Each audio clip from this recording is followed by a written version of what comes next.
মানুষ বড়ই স্বার্থপর রে, বড়ই স্বার্থপর।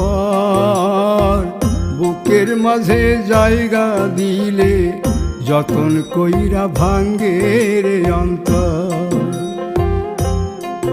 মানুষ বড়ই স্বার্থপর রে, বড়ই স্বার্থপর।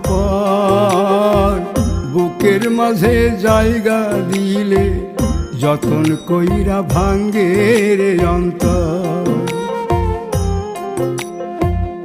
অচিনা এক জংলা পাখি যতন কইরা বুকে রাখছি, বুকের পাজর ভাঙ্গা সে যে সাজায় অন্যের ঘর রে, সাজায় অন্যের ঘর। মানুষ বড়ই স্বার্থপর রে, বড়ই স্বার্থপর।